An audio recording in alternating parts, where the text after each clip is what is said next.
Hola, soy Orson Anderson. Trabajo como asesor del Consejo de Normas Globales de Auditoría Interna en el equipo técnico de AI, en el desarrollo de las nuevas normas globales de auditoría interna. Hoy me gustaría hablar con ustedes sobre el ámbito 4, que es gestión de la función de auditoría interna, y proporcionarles una breve visión general de lo que está sucediendo en este ámbito. Pero antes me gustaría hablarles de la estructura general de las normas. Las normas globales de auditoría interna que se han propuesto constan de 5 ámbitos, 15 principios y 53 normas en total. Los 5 principios son el propósito de la auditoría interna, el ámbito 2, que es la ética y el profesionalismo, el ámbito 3, que trata sobre la administración de la función de auditoría interna, el ámbito 4 es la gestión de la función de auditoría interna, que es nuestro tema de hoy, y el ámbito 5 se refiere a cómo llevamos a cabo la auditoría interna, el compromiso y los servicios. El ámbito 4 se compone de 4 principios.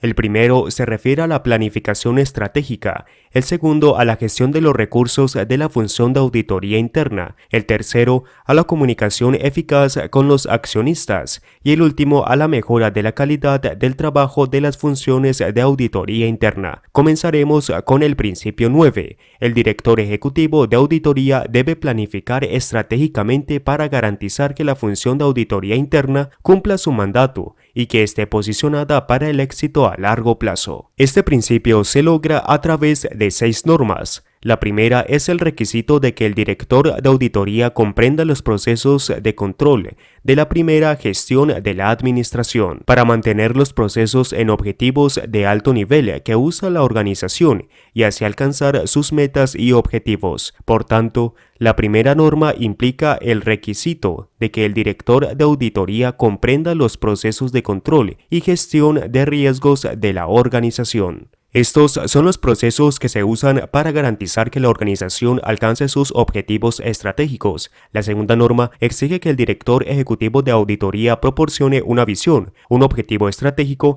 e iniciativas de apoyo para la función de auditoría interna que estén alineadas con los objetivos estratégicos generales de la organización. La norma 3 se refiere al desarrollo de la Carta de Auditoría Interna. En esta se exige el director ejecutivo de auditoría, junto con el Consejo, desarrolle el mandato y lo documente en la Carta de Auditoría Interna. Dicha carta incluye el mandato, pero también otros aspectos de cómo encaja la función en la organización. En esta norma también vemos que se dan algunas consideraciones especiales para el sector público, porque en muchos casos esta carta no existe como tal, sino que puede estar escrita en reglamentos y leyes.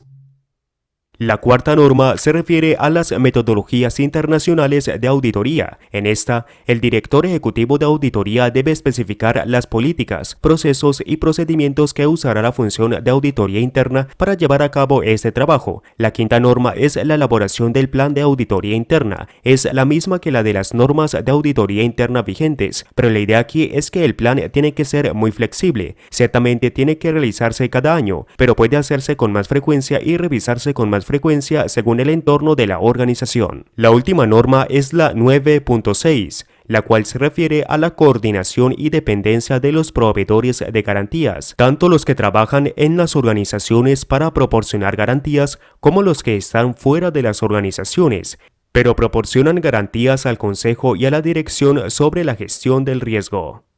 Esta coordinación es importante porque, una vez más, tenemos que ser eficientes y evitar la fatiga de garantía en la gestión.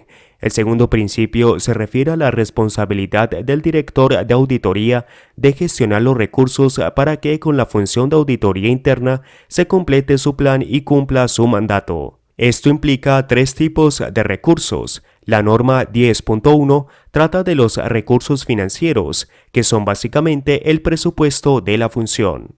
La norma 10.2 trata de la gestión de los recursos humanos con la idea de adquirir el personal necesario y también desarrollarlo para que pueda cumplir el mandato de las funciones de auditoría interna. Luego, la norma 10.3 es nueva e implica realmente la gestión de los recursos tecnológicos y reconoce que, en el entorno actual, la tecnología que usa la función de auditoría interna es cada vez más importante para que pueda cumplir eficazmente su mandato. El principio 11 abarca la comunicación eficaz con las partes interesadas en la función de auditoría interna.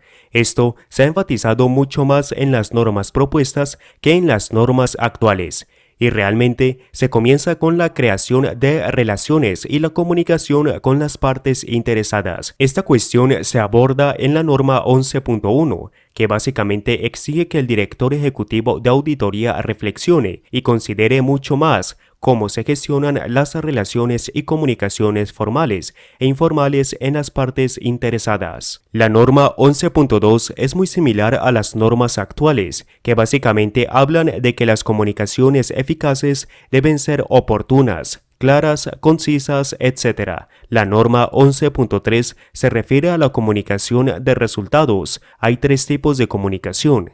La primera es la comunicación de los resultados del compromiso. La segunda es un nuevo concepto denominado temas, que son básicamente observaciones y percepciones que el director ejecutivo de auditoría puede comunicar al consejo y a la alta dirección a partir del análisis de los compromisos y las otras actividades en el entorno de la organización. Y por último están las conclusiones, que son opiniones generales a nivel de entidad o de unidad de negocio procedentes de múltiples compromisos. Esto puede considerarse como la adecuación de los controles internos en un área o los requisitos de las medias en relación con la adecuación de los controles internos sobre la información financiera de la organización.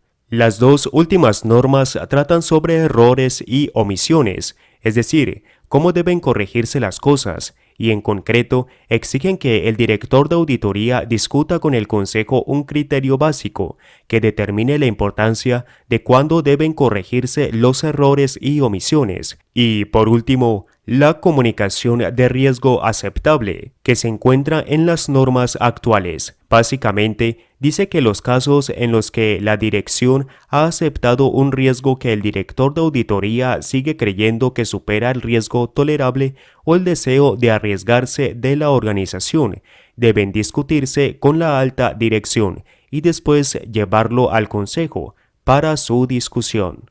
El principio 12 se refiere a la calidad de la función de auditoría interna, es decir, el director ejecutivo de auditoría debe garantizar la conformidad de las normas globales de auditoría interna y mejorar continuamente el rendimiento de la función de auditoría interna. Cabe observar que esto es algo que también se trató en el ámbito 3, en términos de calidad. La idea es que la calidad no es solo el cumplimiento de las normas, sino que implica tres principios. El primero es la evaluación interna de la calidad, que implica las evaluaciones de calidad continuas y periódicas realizadas por la función de auditoría interna. Esto complementa la garantía de calidad externa que se describe en el ámbito 3, la cual proporciona una garantía general al Consejo sobre la calidad y el desempeño de la función de auditoría interna. La norma 12.2 exige el desarrollo de medidas de desempeño para la función de auditoría interna, que básicamente son para determinar si está logrando sus objetivos según lo establecido en la norma 9.2 en cuanto al desarrollo de sus estrategias. Y por último, la 12.3 implica asegurar y mejorar el desempeño del compromiso, principalmente a través de la supervisión. Ahora bien, esto incluye algunas consideraciones en términos de cómo se puede lograr en pequeños talleres de auditoría y lugares donde hay recursos limitados. Con esto concluimos nuestro debate sobre el ámbito 4. Esperamos que echen un vistazo al borrador de exposición, lo comenten y aporten sus ideas y sugerencias al Consejo de la Norma Global de Auditoría Interna.